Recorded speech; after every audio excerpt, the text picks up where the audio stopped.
আসসালামু আলাইকুম। Infinity education কেয়ারের পক্ষ থেকে তোমাদের সবাইকে স্বাগতম ফিজিক্স ক্লাসে। ফিজিক্স ক্লাসের আজকে আমরা পড়ব হচ্ছে গতি চ্যাপ্টারের থিওরি পার্টটা। তো থিওরি পার্টের মধ্যে তোমাদের যেহেতু চ্যাপ্টারটাই গতির উপরে, তো আমাদের আসলে গতি অ্যান্ড স্থিতি নিয়ে ভালো করে ধারণা থাকা দরকার। তো চলো শুরু করা যাক। প্রথমেই গতি ও স্থিতি কী? সময়ের পরিবর্তনের সাথে কোনো বস্তুর অবস্থানের পরিবর্তন হলে সে বস্তুকে গতিশীল বস্তু বলা হয় এবং এই ধর্মকে গতি বলে। এখন এখানে দুইটা পয়েন্ট খুবই ইম্পর্টেন্ট, একটা হচ্ছে অবস্থানের পরিবর্তন আর একটা হচ্ছে সময়ের পরিবর্তনের সাপেক্ষে। এই চ্যাপ্টারে যাই করা হবে মনে রাখবে সব কিছুই হচ্ছে অবস্থানের অ্যান্ড হচ্ছে সময়ের উপর ডিপেন্ড করে। যেরকম ধরো কোনো একটা বস্তু, ধরো হচ্ছে এখানে 5 মিনিট গেল, 5 মিনিট পরও বস্তুটি হচ্ছে এখানেই রয়ে গেল, তাহলে আমরা আপাত দৃষ্টিতে বলতে পারি যে বস্তুটি স্থিতি অবস্থায় আছে বা স্থিতিশীল আছে। কিন্তু যখন কিছু সময় যাওয়ার পরে বস্তুটি এখান থেকে এই পাশে চলে আসলো, তখন আমরা বলতে পারি যে সময়ের সাথে সাথে বস্তুর অবস্থানের পরিবর্তন হয়েছে, এবং বস্তুটি গতিশীল আছে। কিন্তু অবস্থানের প্রসঙ্গ কাঠামো আমরা জাস্ট আপাত দৃষ্টিতে দেখেই বলতে পারি না। তো তার জন্য হচ্ছে প্রসঙ্গ কাঠামো সম্পর্কে ভালো করে ধারণা থাকা দরকার। তো অবস্থান, যেরকম ধরো আমরা যদি বলি কোনো একটি বস্তু, ধরো তোমার বন্ধুর বাড়ি হচ্ছে তোমার থেকে 5 কিলোমিটার দূরে, 5 কিলোমিটার 5 কিলোমিটার দূরে, এটা হচ্ছে তোমার বাড়ি এ, এটা হচ্ছে তোমার বন্ধুর বাড়ি এফ।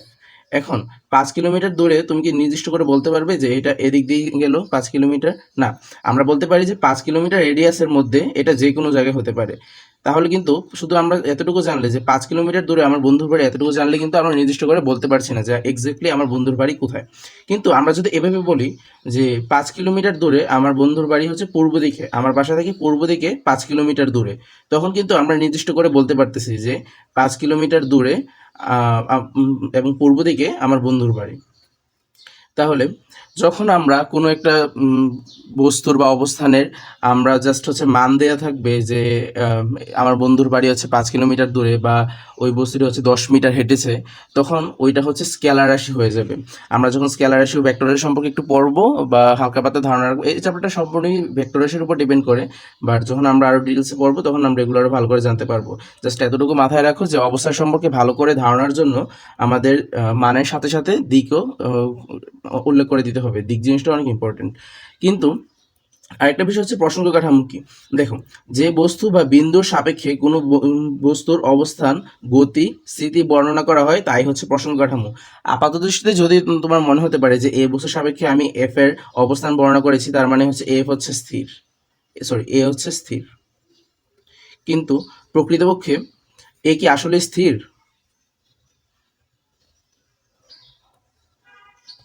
এ কি আসলে স্থির? না, কারণ এই মহাবিশ্বের সব গতি আপেক্ষিক।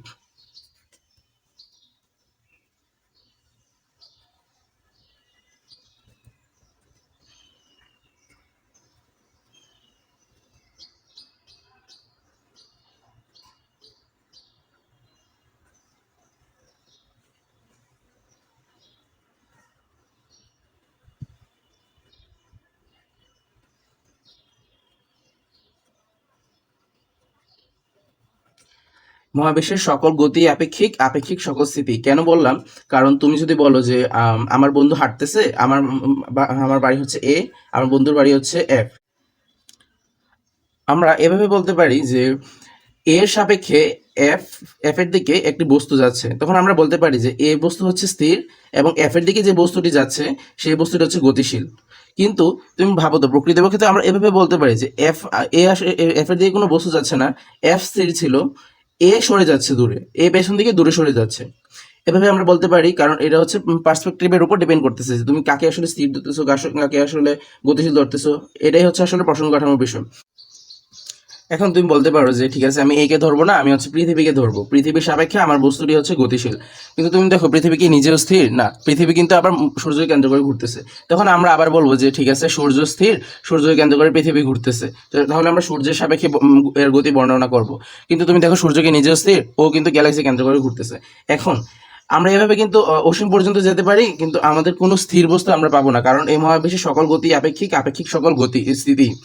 তাহলে একটা ক্ষুদ্র একটা বস্তুর গতি বর্ণনার জন্য আমরা কিভাবে বর্ণনা করতে পারি?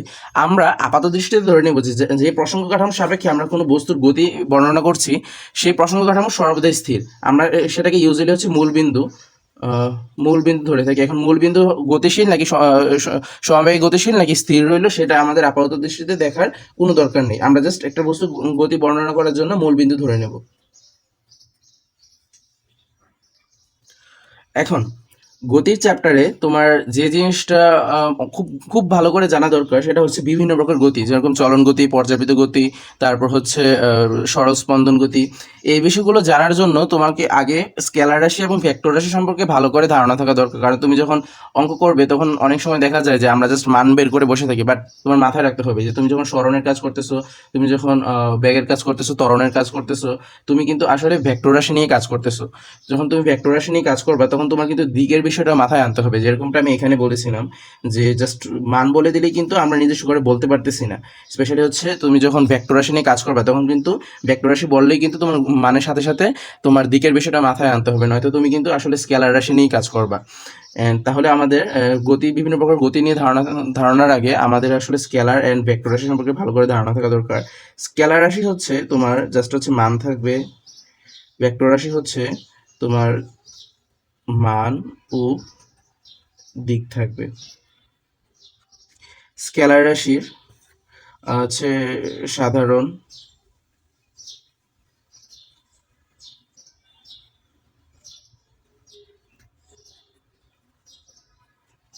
সাধারণ বীজগাণিতিক নিয়ম অনুসরণ করে কিন্তু ভেক্টর রাশি কিন্তু ভেক্টর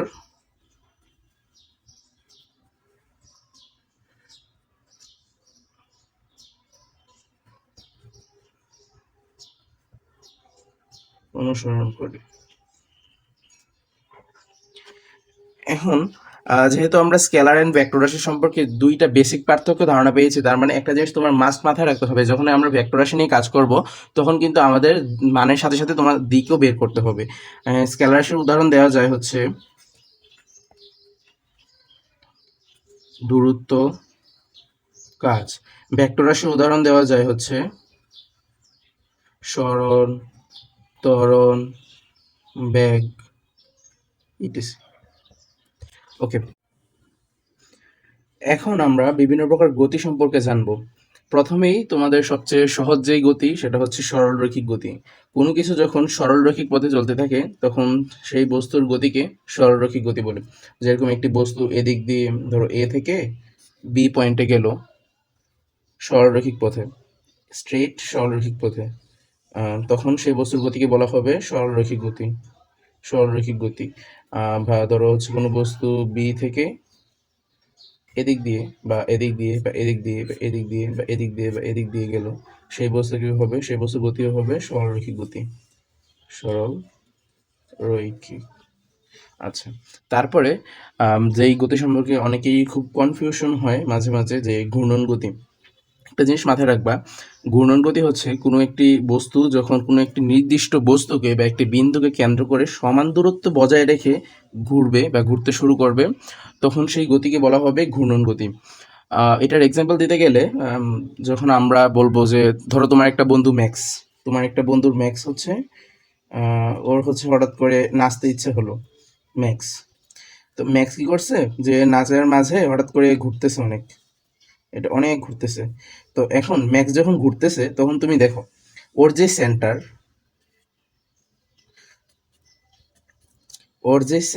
এই সেন্টারের ঠিক রেখে কিন্তু ও কিন্তু হাত ঘুরাচ্ছে বারবার, এদিক দিয়ে ঘুরতেছে এদিক দিয়ে ঘুরতেছে।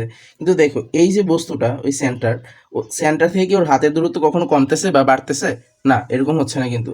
তাহলে ম্যাক্সের যে ঘূর্ণন, ম্যাক্সের যে গতি বা হচ্ছে যে ঘুরছে সেই গতি, সেই গতিকে আমরা বলতে পারি ঘূর্ণন গতি। ঘূর্ণন গতি। আচ্ছা, তো একটা জিনিস মাথায় রাখবা যে ঘূর্ণন গতিতে সর্বদা হচ্ছে বিন্দু থেকে বা যাকে কেন্দ্র করে তুমি ঘুরতেছো সেই প্রসঙ্গ কাঠামো সাপেক্ষে তোমার দূরত্ব সর্বদা কনস্ট্যান্ট হতে হবে ঘূর্ণন গতি। যেরকম ধরো ফ্যানের গতি, ফ্যানের সেন্টার থেকে ফ্যানের পাখাগুলোর দূরত্ব কিন্তু সর্বদা সমান রয়ে গেল, তাহলে ফ্যানের গতিও ঘূর্ণন গতি। তারপর আসি চলন গতিতে। কোনো কিছু যদি এমনভাবে চলে যে ওই বস্তুর সকল কণা একই সময়ে একই দিকে একই দূরত্ব অতিক্রম করে তাহলে তাকে চলন গতি বলা হবে। মনে রাখবে, একই সময়ে একই দিকে একই দূরত্ব অতিক্রম করে তাহলে তাকে চলন গতি বলে। যেরকম ধরো একটা গাড়ি, উম, তারপর হচ্ছে হবে একটা গাড়ি,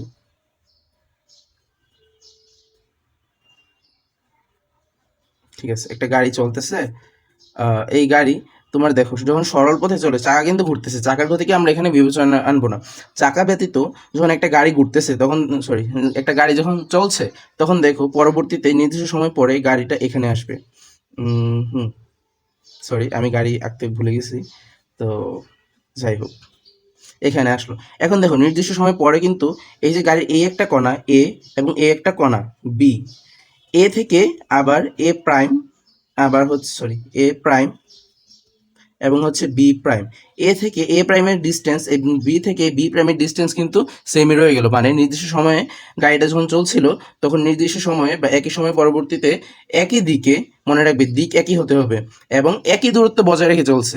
এই জন্য এই গতিকে আমরা বলতে পারবো যে হচ্ছে চলন গতি, চলন গতি। কিন্তু তুমি যখন ঘূর্ণনে যাবা তখন একটা বস্তু যখন এদিক দিয়ে যাচ্ছিল তখন যখন ঘুরতে শুরু করলো তখন এদিক দিয়ে, ধরো হচ্ছে এখানে একটা কণা এ এবং এখানে একটা কণা বি, যখন এদিক দিয়ে গেলো তখন এই কণাটা হলো এ এবং এই কণাটা হলো বি, তখন দেখবা এ থেকে এ প্রাইমের ডিস্টেন্স হবে কম, বাট বি থেকে বি প্রাইমের ডিস্টেন্সটা বেশি। তখন সেই গতিকে কিন্তু আমরা চলন গতি বলতে পারবো না, কারণ শর্তটা হচ্ছে একই সময়ে একই দিকে একই দূরত্ব অতিক্রম করতে হবে, তাহলে সেই গতিকে আমরা বলবো চলন গতি।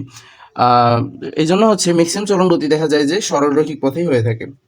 চলন গতি মাথায় রাখবা, এখানে কিন্তু আমরা চাকার গতি বিবেচনায় আনছি না, কারণ চাকার গতি বিবেচনায় আনলে সেই গতিকে আমরা বলবো যখন সেন্টার সাপেক্ষে, সেই গতি কি হতে পারে তোমরাই বলো। সেই গতি হলো ঘূর্ণন গতি। এবার আমরা জানবো পর্যাবৃত্ত গতি সম্পর্কে। পর্যাবৃত্ত গতি হলো যখন একটি বস্তু কণা একটি নির্দিষ্ট বিন্দুকে কেন্দ্র করে নির্দিষ্ট সময় পর পর একই দিক থেকে অতিক্রম করবে। মাথায় রাখবা, নির্দিষ্ট সময় পর পর একই দিক থেকে অতিক্রম করতে হবে। কিন্তু এখানে ঘূর্ণন গতির মতো দূরত্ব একই রাখার কোনো দরকার নেই। যেরকম ধরো এখানে হচ্ছে সূর্য এস এবং একটি উপবৃত্তাকার পথে পৃথিবী আর্থ। পৃথিবী কিন্তু নির্দিষ্ট সময় পর পর সূর্যকে একই দিক থেকে অতিক্রম করছে, তাহলে আমরা এটা বলতে পারবো যে এটা হচ্ছে পর্যায়বৃত্ত গতি। আবার ধরো তোমার বন্ধু ম্যাক্স, ম্যাক্স হচ্ছে ওর দোলনায় চড়তে ইচ্ছে হলো, ধরো একটি দোলনা এখানে আছে, ম্যাক্স ম্যাক্স একবার এই দিকে গেল, আর একবার এই দিকে আসলো, আবার এই দিকে গেল, আবার এই দিকে আসলো। এখানেও কিন্তু দেখো ধরো হচ্ছে 5 সেকেন্ড পর পর ও আবার একই দিক থেকে অতিক্রম করতেছে, তাহলে সর্বদা ও নির্দিষ্ট সময় পর পর একই দিক থেকে অতিক্রম করতেছে, তাহলে এই গতিকেও আমরা বলতে পারি পর্যাবৃত্ত গতি। এরপরে আসা যাক সরল স্পন্দন গতি। সরল স্পন্দন গতিটা সম্ভবত পর্যায় গতির মধ্যে, পর্যাবৃত্ত গতির সবচেয়ে ইম্পর্ট্যান্ট একটা টপিক। কারণ একটা জিনিস মাথায় রাখবা, সরল স্পন্দন গতি এবং স্পন্দন গতি উভয় কিন্তু পর্যাবৃত্ত গতির আন্ডারে। সরল স্পন্দন গতি সম্পর্কে ডিটেলসে জানার আগে আমরা জানবো হচ্ছে স্পন্দন গতি। স্পন্দন গতি হচ্ছে এক প্রকার পর্যাবৃত্ত গতি, যাত্রাপথের বা দোলনকালের অর্ধেক সময় একই দিকে ও বাকি অর্ধেক সময় বিপরীত দিক থেকে অতিক্রম করে। যেরকম ধরো ম্যাক্স যে দোলনায় চড়তেছিল, সেই ম্যাক্স, এই যে দোলনা,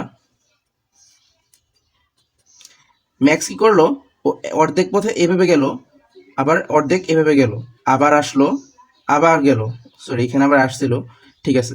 তো ধরো এই যে 5 সেকেন্ড আমরা এখানে বলেছিলাম 5 সেকেন্ড, ধরো হচ্ছে 2.5 সেকেন্ডে ও একবার এইদিকে গেল, আবার আসলো, আবার 2.5 সেকেন্ডে একবার এদিকে গেল, আরেকবার এদিকে আসলো। তার মানে পর্যাবৃত্ত গতির আন্ডারেই যখন ও দোলনকালের অর্ধেক পথ একই দিকে গেল এবং বাকি অর্ধেক পথ, সরি, অর্ধেক সময় একই দিকে গেল এবং বাকি অর্ধেক সময় ও বিপরীত দিক থেকে এই বিন্দুটাকে, এই বিন্দুকে অতিক্রম করতেছে, তখন সেই গতিকে আমরা বলবো স্পন্দন গতি। মানে যাত্রাপথের বা দোলনকালের অর্ধেক সময় একই দিকে ও বাকি অর্ধেক সময় বিপরীত দিক থেকে অতিক্রম করবে এই পয়েন্টকে, তখন সেই গতিকে আমরা বলতে পারবো স্পন্দন গতি। এখন সরল স্পন্দন গতি এবং স্পন্দন গতি একই, জাস্ট বেসিক একটা পার্থক্য হলো যে সরল স্পন্দন গতি ত্বরণ ও সরণ সর্বদা সমানুপাতিক হবে এবং ত্বরণ সরণের বিপরীত দিক থেকে হবে এবং এর যে ডিস্টেন্সটা খুবই কম হবে। যেরকম এই যে এখানে গেল, এই ডিস্টেন্সটা ধরো হচ্ছে এটা আমরা বলবো এ বি, এটা এ, এটা বি, এই যে এ বি ডিস্টেন্সটা টেন্স টু খুবই কম, খুবই কম, কোনো টেন্স টু না, খুবই কম হবে, ঠিক আছে, আর এই যে কোণটা এটা 4 ডিগ্রির বেশি হতে পারবে না। তখন সেই পথটা, এই যে এতটুকু পথ গেল, সেটাকে এবি কে অলমোস্ট সরল রৈখিক বলা যায়। সরল রৈখিক বলা যায়, এবং সেই গতিকে আমরা বলবো সরল স্পন্দন গতি।